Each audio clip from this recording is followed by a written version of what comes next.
irons au bal ce soir, nous danserons de plus belle, nous danserons ma belle, tous les deux entre les balles. Ce soir nous irons au bal, ce soir nous danserons de plus belle, nous danserons. Bonjour Olivia, sauf que quand on danse dans le bal des folles, ce n'est pas de la science-fiction. Non, c'est la réalité. Ce bal des folles A a existé. vraiment existé. C'était le bal de la mi-carême, au cours duquel les internés du service des hystériques de la Salpêtrière venaient danser, et toute la bourgeoisie parisienne, les hommes politiques, les journalistes, les artistes, venaient voir, fascinés, à quoi ressemblaient ces folles. C'était vraiment une institution, et à partir de ce bal des folles, Victoria Mast, dont c'est le premier roman, imagine une structure romanesque avec 3 femmes, et honnêtement, pour moi, c'est la révélation de la rentrée. Tiens, à ce point-là, Oui, premier roman, révélation. premier roman. Histoire insolite, en plus. Histoire absolument incroyable et très bouleversante, je trouve. Donc, pour l'incarner, elle imagine 3 destins de femmes. Vous avez d'abord Louise, elle a 16 ans, une histoire tragique. Ses parents sont morts dans un incendie. Elle a été placée chez son oncle et sa tante. Lorsque la petite fille est devenue une femme superbe, son oncle est devenu odieux, puis l'a violée. Ce qui lui a donné des convulsions. Elle a été tellement traumatisée. Et hop, on vous enferme à la Salpêtrière. Et à l'époque, on est en 1885. Quand on vous enfermait, en général, on n'en sortait jamais. Ce jour où le livre commence, on la prépare pour aller être examinée par Charcot. Charcot, c'est le plus grand neurologue de l'époque. Elle arrive dans un auditorium qui ressemble à une sorte de cabinet de curiosité. Là, pareil, le tout Paris se presse pour voir ces femmes qui sont exposées quand même comme des bêtes curieuses. Louise, elle est hypnotisée, elle tombe en convulsion. Tout le monde en a pour son argent. C'est un spectacle, quid de la douleur humaine.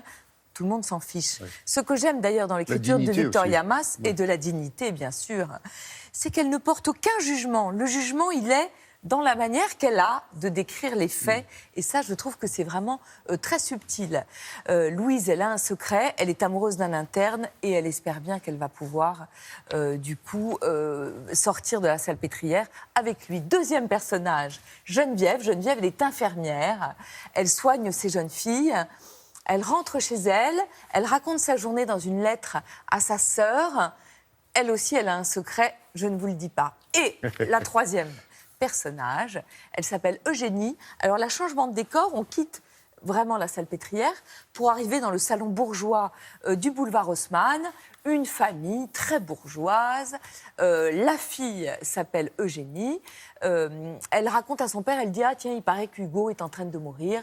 Son père la rabroue. Il lui dit « Mais enfin, qu'est-ce que tu fais à traîner dans les cafés ? Ni Hugo, ni les cafés, ni la vie publique ne sont pour les jeunes filles. » On découvre que le destin d'Eugénie, c'est de se marier et d'avoir le plus d'enfants possible. Mais Eugénie, elle ne veut pas de cette vie sans ambition et sans passion. On sent qu'elle est prête à se rebeller, sauf que le jour où elle va se rebeller, juste dire « je ne veux pas me marier », eh bien, elle aussi, elle va être internée à la Salpêtrière. Oh. Parce qu'on découvre qu'en fait, on mettait effectivement des femmes qui étaient sûrement folles, mais on mettait aussi toutes les empêcheuses de penser en rond de la société. Une forme de prison, hein. Ah oui. Vraiment une forme de prison. Les descriptions que Victoria Mast fait du service sont très belles parce que, évidemment, tout Paris fantasme cet endroit. On pense qu'elle se roule par terre. C'est beaucoup plus prosaïque. Il y a des femmes qui font le ménage, il y a des femmes qui tricotent. Et c'est vraiment... Elle zoome, vraiment comme dans un film Victoria Mast. Si vous regardez bien, vous voyez bien effectivement que vous avez un bras contracté, que vous avez des paupières qui battent comme des ailes de papillon. C'est passionnant. Et à la fin, vous avez ce fameux bal pour lesquels les pensionnaires se préparent. Vraiment, très beau sujet et très beau premier roman. Alors, Victoria Mast, que l'on peut rencontrer, tout comme d'autres auteurs, Parce que vous avez quelques rendez-vous, et un notamment. Ce week-end, le plus grand ben oui. rendez-vous littéraire de France. À Nancy, le livre sur la place, c'est la 21e édition.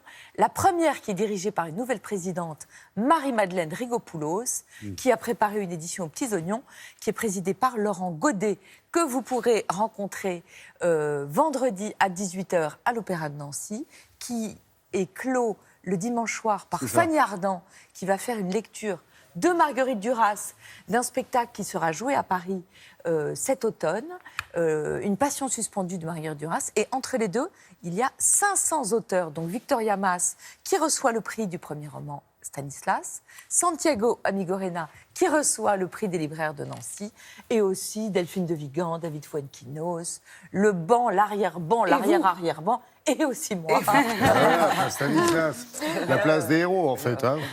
Des héros littéraires. Voilà, c'est un très très beau festival, très. On Vous dit savez, à vous avez dimanche. Oui, l'impression c'est très d'être- festif. Ouais, c'est très festif, et vous avez l'impression d'être comme dans un film, c'est-à-dire que vous êtes place Stanislas, et où que votre regard se pose, vous avez un écrivain.